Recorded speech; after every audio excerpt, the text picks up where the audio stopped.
primer lugar, dar las gracias por haberme invitado a este simposio, a este banquete de la filosofía, del que me toca el postre. Y como tal, pues voy a tratar de ser breve, porque los postres no deben de ser demasiado prolongados y también porque sería castigar quizás nuestra benevolencia. Como postre va a tener quizás un poco de amargo y un poco de dulce, porque justamente para empezar vamos a abordar parte de la realidad que vivimos y no parece ser precisamente muy dulce, pero si en algo me siento de todo lo que ha podido decir María Luisa, filósofo y como filósofo, pues tengo que dejar siempre una ventana abierta a no solo la esperanza, sino una realidad que forma parte de nosotros, que es la capacidad de transformarnos y de transformar nuestro entorno. Y que es justamente la razón del título de esta tarde, ¿no? de esta reflexión, porque más que ponencia yo lo llamaría una reflexión pública, quizás recogiendo gran parte del pensamiento de cada uno de ustedes, en tanto que somos y somos todos filósofos, es decir, enamorados del conocimiento, enamorados de la profundidad, buscadores de lo justo, de lo bueno y de lo bello. Quería empezar esta charla, este momento, por la oportunidad que nos da justamente el hecho de estar celebrando el Día Mundial de la Filosofía, proclamado por UNESCO, con unas palabras de la directora general Irina Bokova del año pasado, justamente en el discurso de esta celebración, que decía: al celebrar el Día Mundial de la Filosofía, la UNESCO se propone reafirmar que la filosofía tiene el poder de cambiar el mundo, pues está dotada de esa capacidad de transformarnos, dando mayor peso a nuestras indagaciones ante la injusticia, más lucidez para formular las preguntas que incomodan, más convicción para defender la dignidad humana. Y va a ser justamente eso. Vamos a tratar en este inicio, en esta primera parte de mi exposición, de indagar un poco qué es lo que está pasando y cuáles son las causas, como haría cualquier filósofo, buscar la raíz, buscar realmente las causas de lo que está pasando. Y como me caracterizo por ser un poco provocador, pues me he traído un vídeo, un pequeño vídeo de 6 minutos, probablemente algunos de ustedes lo conozcan porque es bastante famoso, si bien no es nuevo, es de 1992, y que justamente las palabras de una niña, no sé si la recuerdo,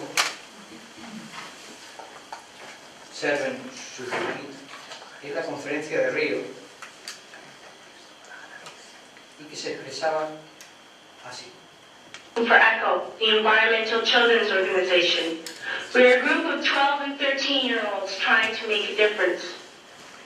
Vanessa Setti, Morgan Geisler, Michelle Quaid, and me.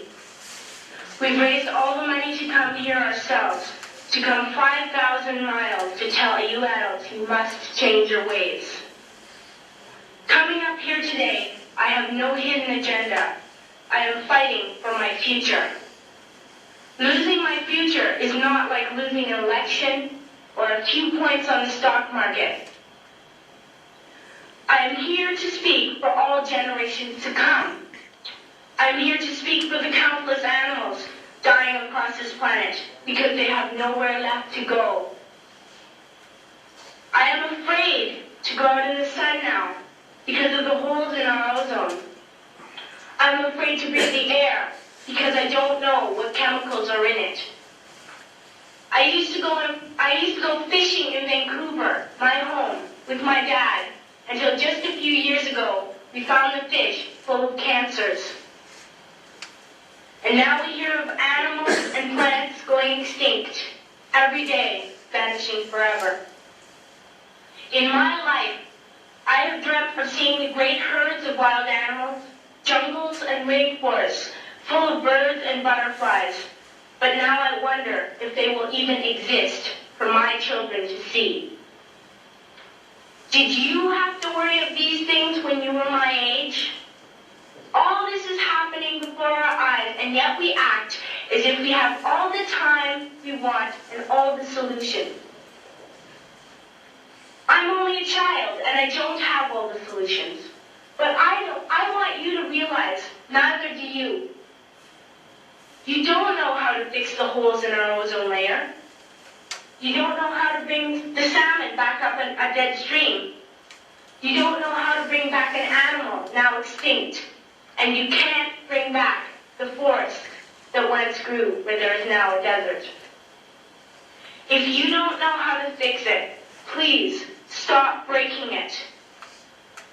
Here, you may be delegates of your government, business people, organizers, reporters, or politicians, but really, your mothers and fathers, sisters and brothers, aunts and uncles, and all of you are someone's child. I'm only a child, yet I know we are all part of a family, 5 billion strong. In fact, 30 million species strong. And borders and governments will never change that. I'm only a child, yet I know we are all in this together and should act as one single world towards one single goal. In my anger, I am not blind, and in my fear, I am not afraid of telling the world how I feel.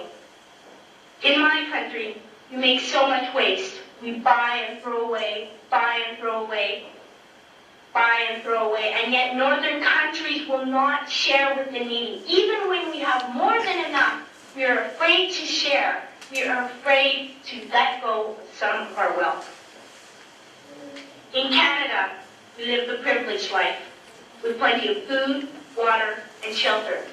We have watches, bicycles, computers, and television sets. The list could go on for 2 days. 2 days ago, here in Brazil, we were shocked when we spent time with some children living on the streets. This is what one child told us. I wish I was rich. And if I were, I would give all the street children food, clothes, medicines, shelter, and love and affection. If a child on the streets who has nothing is willing to share, why are we who have everything still so greedy?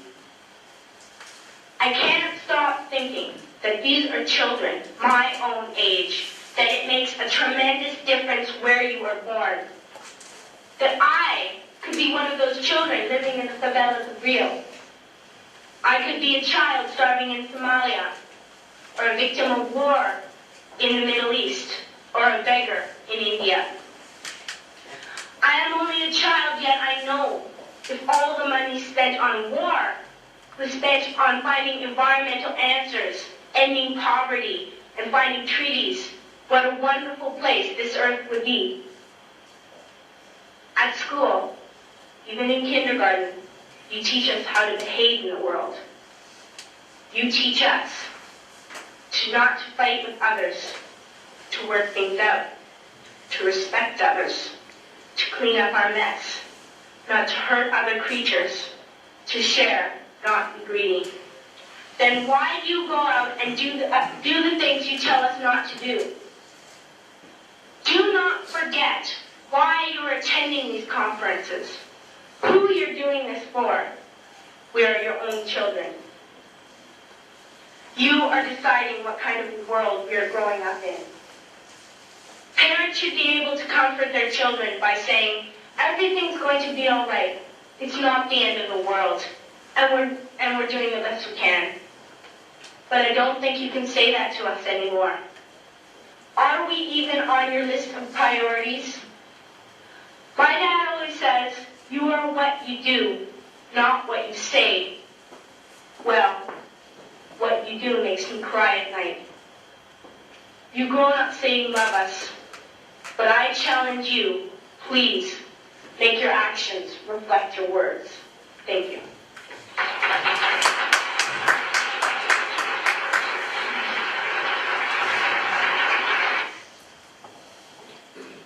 Impresiona, ¿verdad?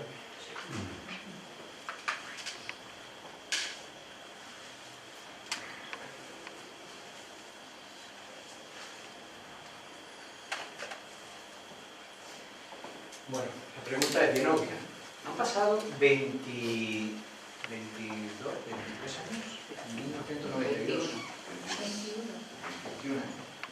Han cambiado mucho las cosas.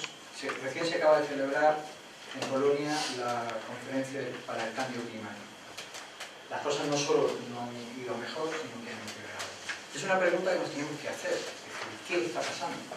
Hace una semana escuchaba directamente de una conversación que mantenía una persona de una organización de voluntariado que va a colaborar en Filipinas, algunas de las cosas que estaban pasando en Filipinas. Hablo de la organización GEA, a la cual también colaboro, y hablando con un interlocutor directamente allí, que reside allí, decía que la mayor parte de toda la ayuda humanitaria que se está enviando a Filipinas se está vendiendo en las depuradoras de agua, que están siendo utilizadas para llenar bolsas de plástico que luego son vendidas a la población. Bueno, y alimentos, medicinas, etcétera, son al final una moneda de cambio.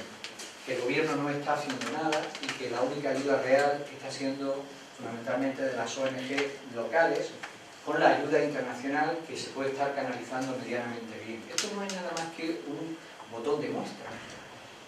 Si nos preguntásemos, sumado a los temas ecológicos, de carácter humanitario, a la corrupción, es decir, a la desmembración, a la pérdida de esa unidad o de esos valores básicos, tanto en la administración, profesionales, etcétera, etcétera, si nos preguntamos la suma de problemas que podemos observar en el mundo actual, evidentemente nos levantamos indignados, ¿no? ¿Qué es lo que está sucediendo?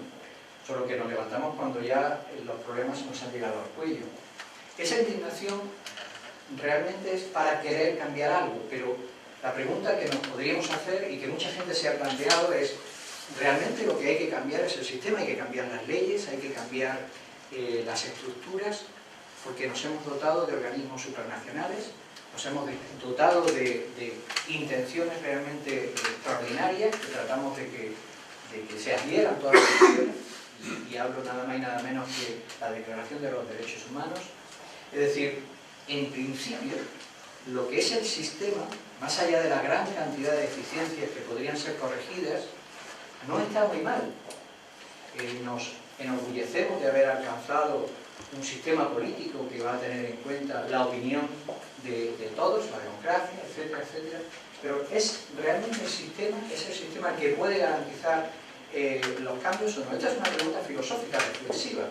Hoy vivimos una crisis educacional, vivimos una crisis económica, vivimos una crisis política, y sin embargo solo hablamos de consecuencias, no hablamos de causas. Con respecto a la crisis económica, vemos que está habiendo una reflexión profunda en los medios de comunicación sobre qué es lo que ha fallado, ¿no? Se quieren hacer modificaciones de rumbo simplemente en las estructuras, en una intención además de volver a una situación de bienestar, a una situación de confort en la que nos creíamos encontrar. Sin embargo, esto no se resuelve. El problema que plantea Severo Suzuki en el vídeo, insisto que hace 21 años, casi un cuarto de siglo. Muchas veces la historia ha cambiado en mucho menos tiempo. ¿Es un problema de sistema o es un problema humano? Recuerdo a mi querido profesor, fundador de Nueva Acrópolis, Jorge Ángel Vibraga, cuando hablaba de que los sistemas, en todos los ámbitos, políticos, sociales, etc., no son nada más que las estructuras donde habitan los seres humanos, como la casa. Es verdad que puede haber casas más favorables para la convivencia, casas incómodas, insalubres, o todo lo contrario, pero no es la casa la que garantiza realmente el fluido de relación, de convivencia, la bondad de las personas y por lo tanto que realmente esas personas sean felices. No, muchísimo menos. El sistema nos puede ayudar o no, pero es la calidad humana de aquellos seres que están dentro de ese sistema lo que va a hacer que lo que allí suceda nos conduzca al bien o lo contrario, nos conduzca a una autodestrucción. De hecho, a veces nos podemos incluso dar la felicidad de irnos a un sistema tremendamente precario, como puede ser una tela pensada bajo unos árboles, es una cabaña, con nuestros hijos, con nuestros amigos, y pasar un fin de semana en un sistema tremendamente precario y ser felices. ¿Dónde está la clave? La clave está justamente en esa dimensión que, por desgracia, se ha ido olvidando en aras de una fascinación que nos ha llevado a lo que podríamos entender lo tecnológico. ¿Por qué? Porque se ha producido como una especie de dialéctica de enfrentamiento falso entre lo que sería el progreso material y el progreso espiritual. Parecía como si el volcarse hacia nuestro desarrollo económico, social, material, etcétera, etcétera, fuese a costa de olvidarnos de ese otro aspecto que es una realidad propia, intrínseca de nuestra condición humana, que es nuestra realidad interior.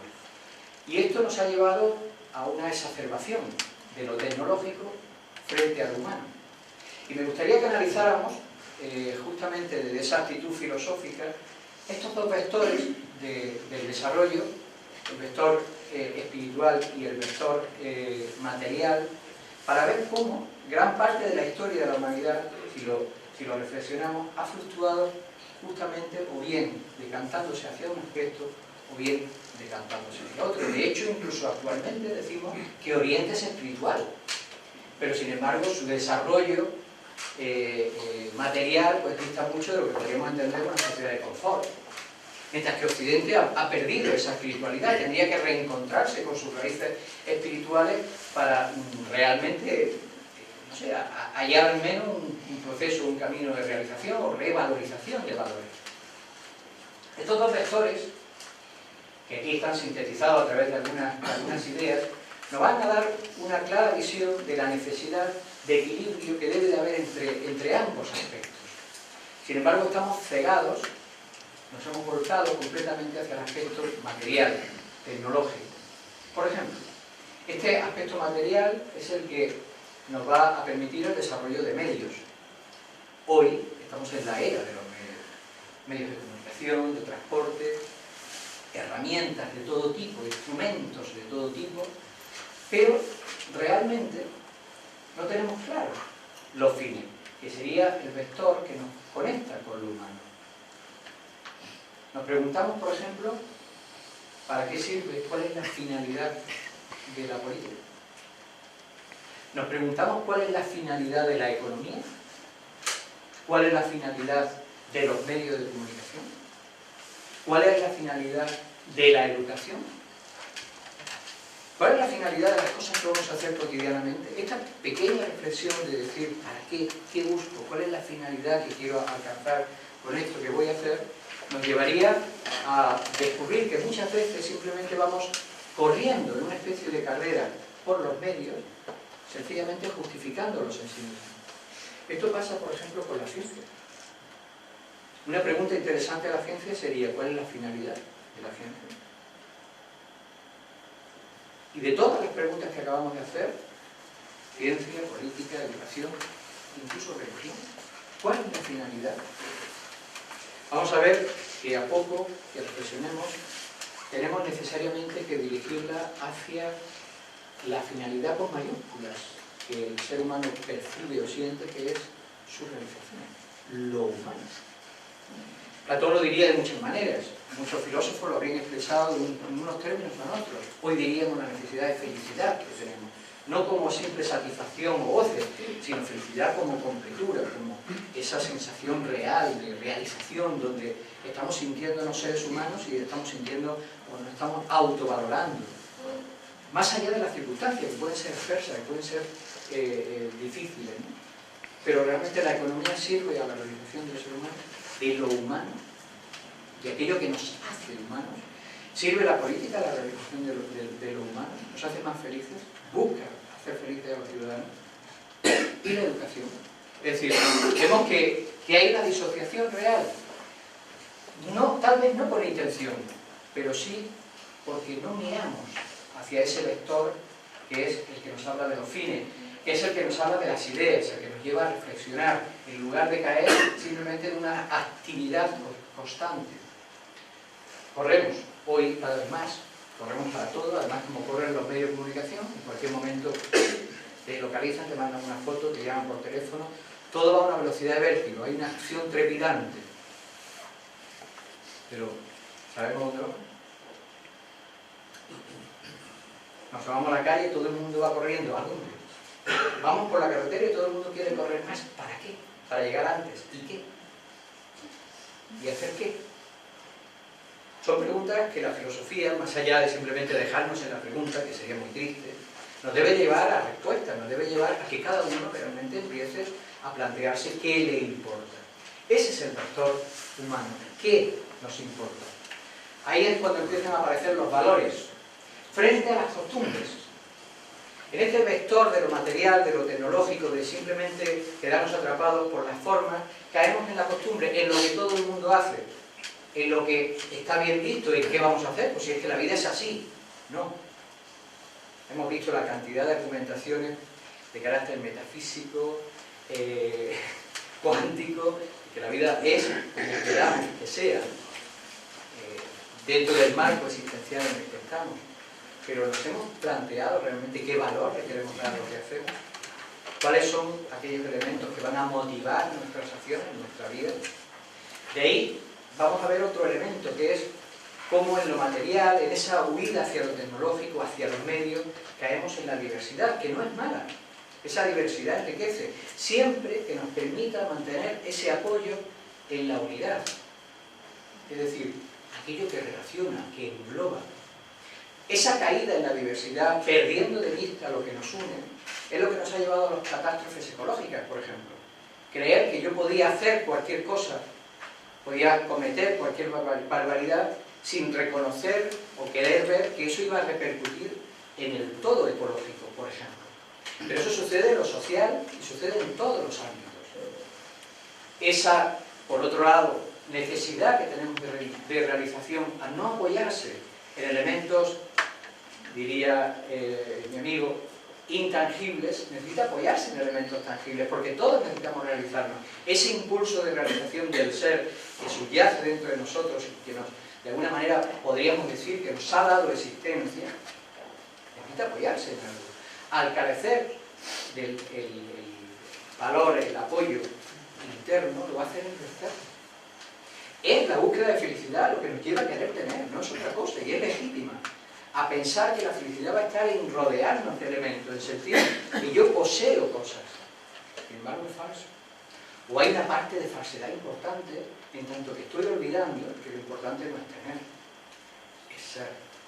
Si bien el ser necesita apoyarse en un tener, tal vez salud, tal vez elementos básicos, pero no en una vorágine por esa necesidad de tener. Al final caemos en esa dialéctica que comentaba al principio, que es falsa, entre lo material y lo espiritual. Pero incluso porque lo espiritual, que no lo negamos, lo hemos asociado a una esfera que queda alejada de nuestra vida cotidiana. No me refiero al hecho de que, de alguna manera, la religión o lo religioso en nosotros ha ido desapareciendo, esfumándose, sino porque identificamos lo religioso, lo espiritual a lo religioso únicamente, y lo religioso al cumplimiento de una serie de ritos y a la creencia en una serie de dogmas. Eso también forma parte de esa pérdida del vector humano, porque si nos damos cuenta hemos reducido lo espiritual a factores materiales, ritos, cosas tangibles.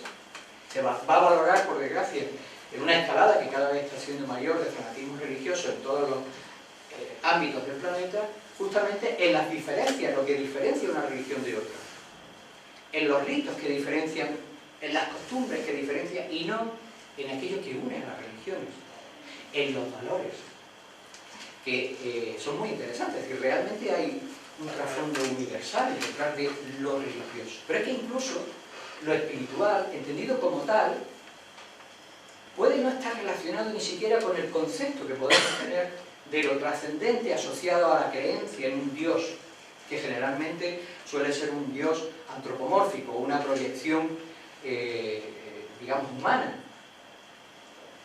tendríamos que vincular a lo espiritual lo que vinculaba la filosofía de manera clásica en la antigüedad. Y entender por espiritual la justicia, por ejemplo. Y la injusticia como una de las enfermedades más graves del alma. Lo mismo que existen enfermedades para el cuerpo. Entender por espiritual el arte y el acceso hacia la belleza.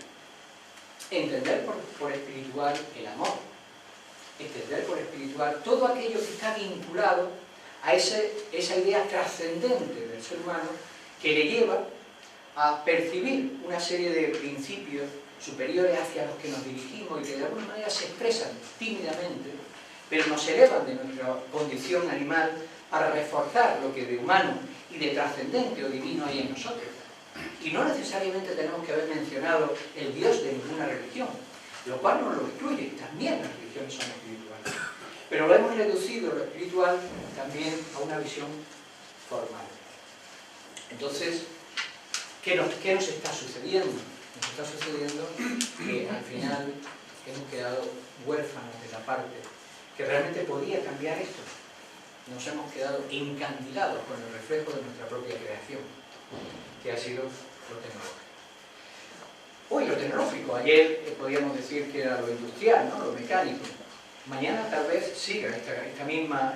no sé si se dan cuenta que incluso toda la ciencia, la neurología, que está investigando los procesos cognitivos, emocionales, dentro de nuestro propio cerebro, tiende hacia esto, hacia una explicación material científica, donde la idea de lo que nos sucede parte también de la materia.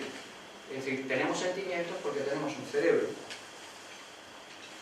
Tenemos pensamientos porque tenemos un cerebro. Habría que plantearse la otra opción. Tenemos un cerebro porque tenemos pensamientos. Y porque en nuestra evolución, en algún momento, en esa necesidad de sincronía en la realidad compleja que somos, materia, espíritu en sus diferentes dimensiones, habría que hablar de más, pero pues, lo que se está produciendo como evolución de la conciencia tiene que tener un apoyo en lo material, en tanto que estemos materialmente manifestados. Bien, pero todo esto, toda esta caída en esta suerte de materialismo, ¿es casual? Obedece a un, digamos, transcurso de las costumbres, a una especie de proceso en el que no nos hemos ido dando cuenta. Justamente me quiero detener, y es un poco la base de la argumentación de lo que voy a desarrollar, en que no es casual. Es interesante que podamos analizar cuál es el proceso que conduce a que acabemos viviendo como vivimos, a que se den lo bueno y lo malo, las situaciones que estamos viviendo.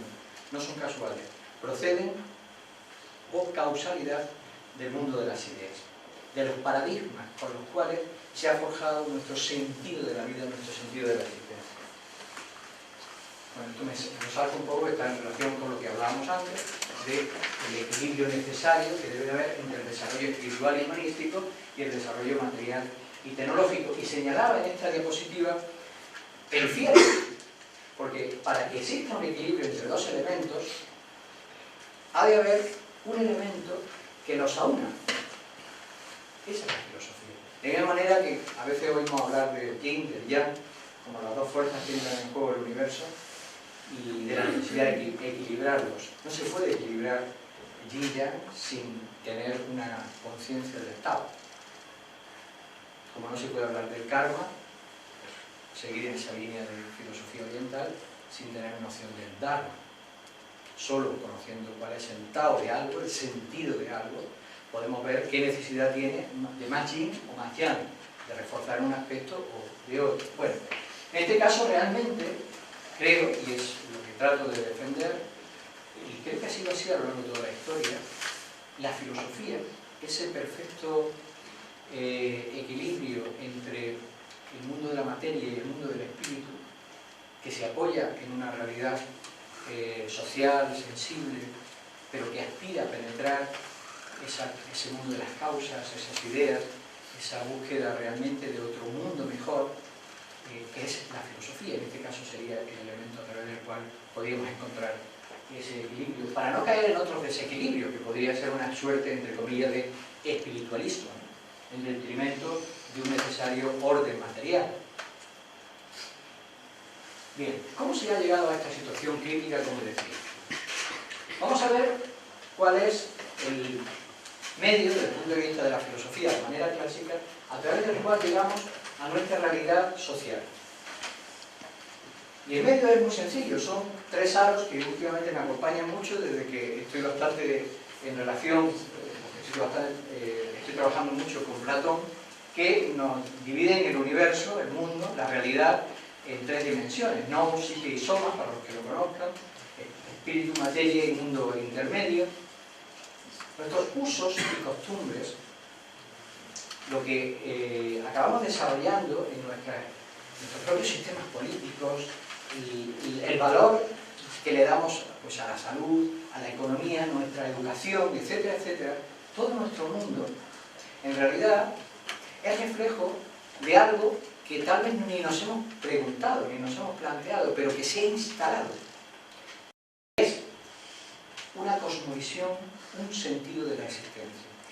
Más allá del individual, que cada uno le pueda dar, un sentido colectivo de la existencia, que está justificando todos los cambios sociales que se producen. El proceso es muy sencillo. Realmente las ideas y finalidades que están marcando un momento civilizatorio se van a expresar en leyes y valores que son resaltados, van a trasladarse a la educación y van a reforzar unos conocimientos. En ese proceso de descenso, finalmente van a modificar unos usos, costumbres, una realidad social. Esto no sé si se entiende de forma clara, pero es muy evidente. Vamos a poner un ejemplo. Un aumento cada vez mayor de la delincuencia sería una realidad en la esfera inferior. ¿Dónde puede tener su raíz? En la falta de valores, diríamos. Esa gente que busca su provecho. En la delincuencia no me refiero solo al pobre desgraciado que para poder sobrevivir roba, ¿eh? En la delincuencia me refiero a esta que está ahora más de moda, bueno, que hemos descubierto que está de moda, porque parece que se puso de moda hace algunas décadas, aunque no lo sabíamos, que es la corrupción. La corrupción, ¿qué base tiene? Una serie de valores. Se pone por delante mi interés personal antes que el bien común, y busco mi beneficio aun a causa, aun pisando, aun perjudicando a otros. Ahí hay una clara ausencia de sentido de la justicia, de sentido de la honestidad, etcétera, etcétera. Ocultación, etcétera. Pero esa pérdida de valores, ¿de dónde nace? ¿De que se sabe que la ley no te va a pillar? ¿O de una forma de entender mi sentido de la vida? No nos hemos ido dando cuenta, pero a partir de que se instala la visión científico-positivista, una visión materialista que, digamos, tiene su peso específico en el siglo XIX y que se desarrolla en las tres primeras partes del siglo XX, va a tener unas consecuencias terribles, porque nos instala en un escepticismo total, no existen los valores. Bueno es lo que cada uno cree que es bueno. Recuerdo una frase de Picasso que decía: arte es lo que tú quieras que sea el arte.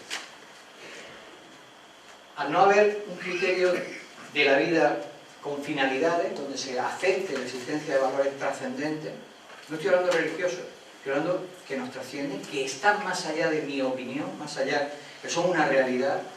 Al no aceptar que existe un bien más allá de mi percepción particular, que es legítima y que necesariamente además tengo que hacer, pero que me puede orientar hacia la luz o hacia las sombras, a partir de ahí todo vale. Yo no puedo detener a un delincuente si no es con el miedo, porque ha desaparecido la conciencia de dignidad interior. ¿Y ese miedo a qué será? En otras épocas, a veces, esa falta de conciencia de valores internos se suplía con un miedo metafísico, miedo al infierno. Pero en este tiempo la única miedo que puede haber es miedo a la cárcel, miedo al castigo, ¿no? Miedo a la ley, en sentido ejecutivo. ¿Y qué podemos hacer? sumar policías, poner cada vez más cámaras de videovigilancia en las ciudades. ¿A dónde nos conduciría eso? Evidentemente es imposible. Entraríamos en un ciclo que no se puede alimentar así, es insostenible. ¿Por qué? Sencillamente porque hubo una falla en el mundo de las ideas. Es decir, se aceptó y se ha instalado todo en un planteamiento del universo, en una explicación del universo, en una explicación de la vida, del sentido de la vida y lo que se deriva de todo eso, que son una serie de valores, etcétera, etcétera, que nos conducían naturalmente a un egoísmo, nos conducían naturalmente a no primar en algún momento el bien en conjunto, sino mi bien, y que además estaba favoreciendo el que yo identificara la felicidad simplemente con el goce material. Todo eso tenía su raíz ahí, aunque individualmente cada uno tenga su visión de la vida, pero acabamos comportándonos como esas ideas nos han dictado. Y aquí quiero invertir ahora el proceso para llamar la atención sobre una cosa que menciona Platón. No lo menciona con estas palabras, pero sí lo desarrolla en las leyes en la República. Bueno, hay algún diálogo más que lo menciona, que es lo que podríamos entender la necesidad de educar el subconsciente. Hay una gran cantidad de factores que van educándonos internamente sin que nos damos cuenta, que nos influyen, que van marcando nuestros patrones de comportamiento.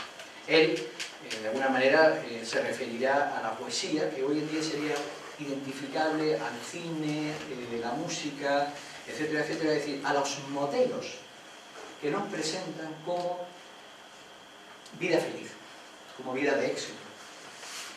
Esos modelos de formas de vivir que nos van presentando, que van presentando a los jóvenes en sus procesos educativos, cuando van configurando sus criterios de toma de decisiones, van a acabar configurando, sin que se den cuenta, esas ideas que van a dirigir toda su vida. Mas como no las han reflexionado, como no son ideas que han llegado a ellas por un proceso consciente de maduración, no piensan, son pensados. Pero finalmente es desde ese mundo de las ideas, es decir, la vida es para divertirse. Claro que en la vida hay que poder divertirse, pero de ahí a decir, como la vida no sabemos lo que conlleva, no sabemos si hay algo más allá, como todo es fruto de la casualidad, como esto no tiene ninguna explicación ni sentido, por lo menos disfruto. Ya va a depender del grado de madurez interior, de despertar de esa propia conciencia, que uno quiera disfrutar leyendo un buen libro, o leyendo o pegando botes en una discoteca, pero al final es una búsqueda de satisfacción simplemente sensorial.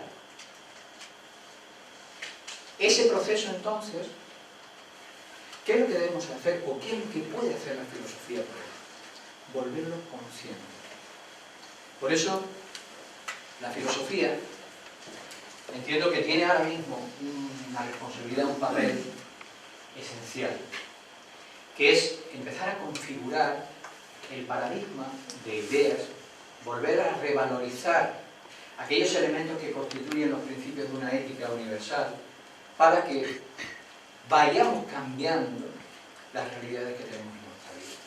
Nosotros podemos hacer mucha ayuda de cualquier tipo, ayuda psicológica a una persona para poder medianamente encontrar su equilibrio emocional, ayuda humanitaria en alimentos cuando se encuentra en una situación realmente crítica, podemos promover muchas ayudas.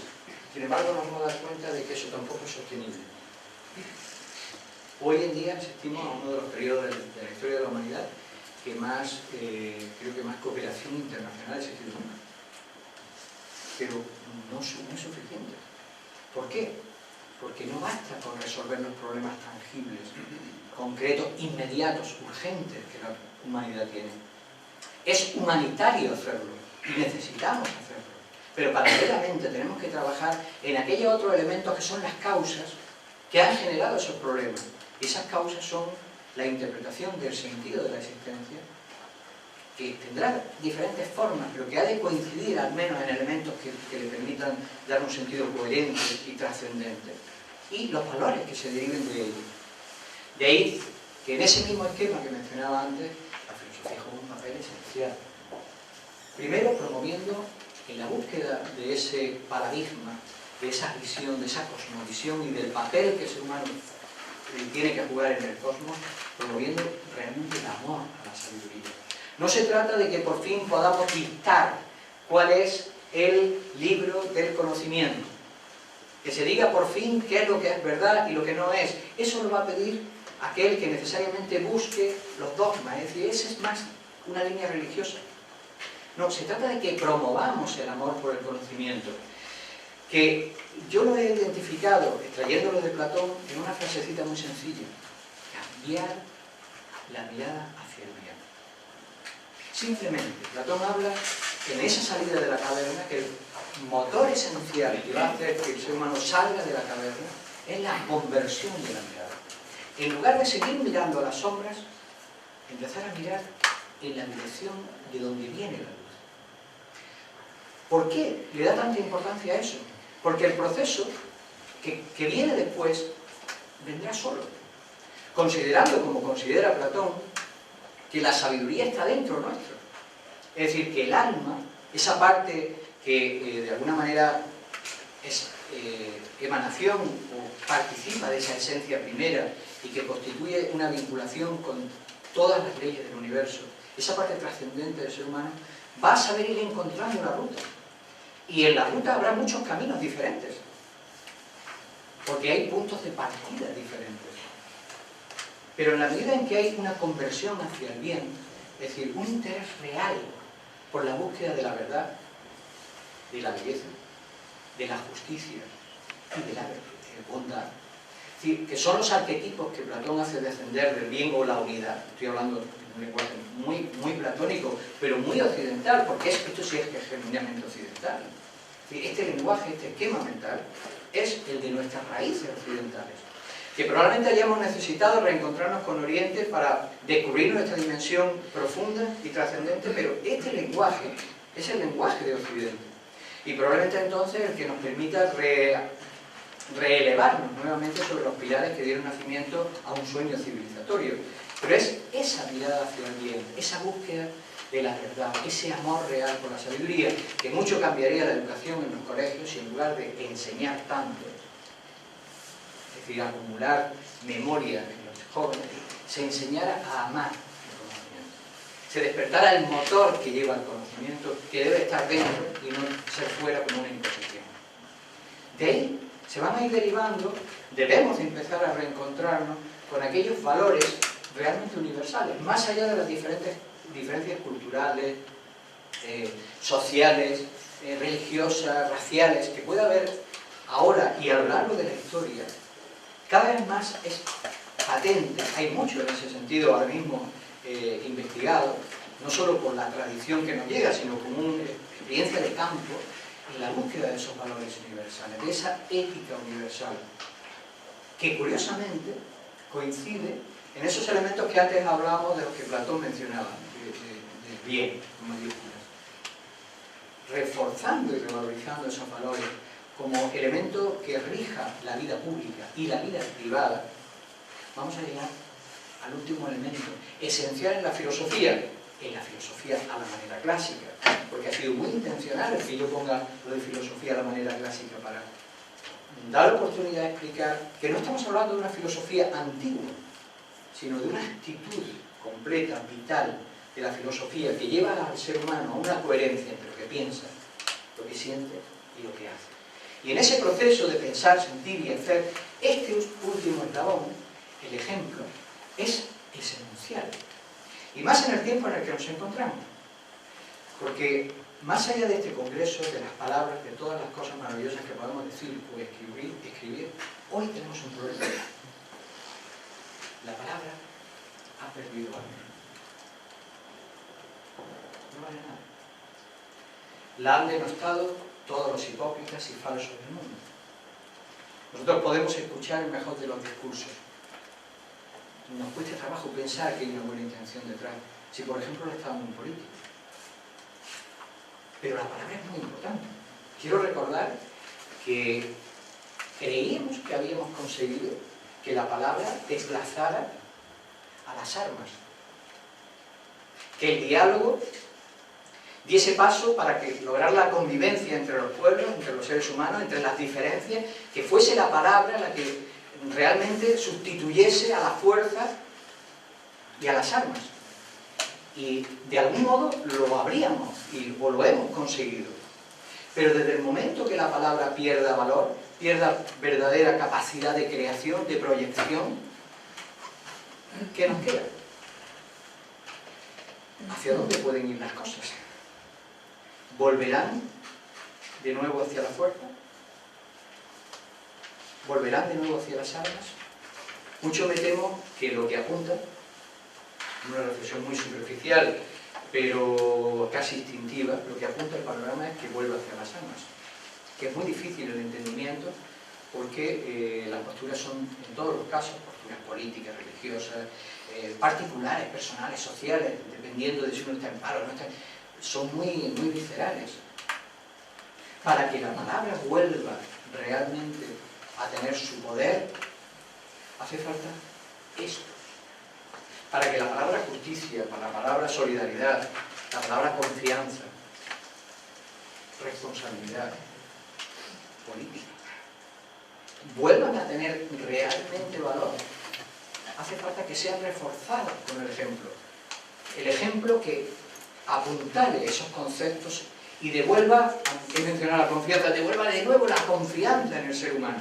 Cuando el ejemplo siga a la palabra, y en este caso se anticipe, ya no la siga, se anticipe a la palabra, entonces empezaremos a poder recrear ese proceso. Por eso, curiosamente, hoy la filosofía, más que de ser una filosofía discursiva, necesita ser una filosofía del ejemplo, una filosofía sencilla, como preconizaban los viejos clásicos, una filosofía vital, que lleve al ser humano a la honestidad, a la tolerancia, que sea capaz de equilibrar todos los factores, desarrollando un ser humano básicamente armónico, medianamente centrado, y sobre todo que no ame más sus bienes o su cuerpo que su dignidad. Cosas que tal vez hace tiempo, y no mucho, eran incuestionables, pero que si ahora cada uno de nosotros, no hace falta que pensemos, no, cada uno de nosotros, nos preguntáramos hasta dónde estaríamos dispuestos de llegar en el nombre de nuestra dignidad. Y si alguien realmente estuviese dispuesto a dar la vida antes que a perder la dignidad, diríamos, bueno, este debería ser que no vale nada. Realmente, si no, debería ser lo normal. Porque hay una cosa que es cierta, morir vamos a morir todos. Es decir, no hay ninguna virtud en morir. Hay virtud en vivir y en cómo vivimos. Bien, concluyendo, quería terminar, después de, creo, haber reforzado la idea de que debe de ser la filosofía, esa actitud ante la vida que busca profundidad, que busca valores y que busca ejemplo, es decir, dignidad en los actos. Terminar con una frase, así como empecé con la presidenta de la UNESCO, terminar con el que fue fundador y presidente de Nueva Acrópolis, a quien hoy represento, y que era muy sencilla, de estas filosofías, pues, como decía, de sentido común y aplastante. Tenemos que cambiar las cosas de raíz, pero no en el aire, ni en el papel, sino en el corazón humano. No creo que se puedan cambiar con violencia. Yo soy contrario a la violencia. Creo que se pueden cambiar con educación, con el ejemplo, formando hombres y mujeres que puedan hacer una nueva sociedad. Muchas gracias.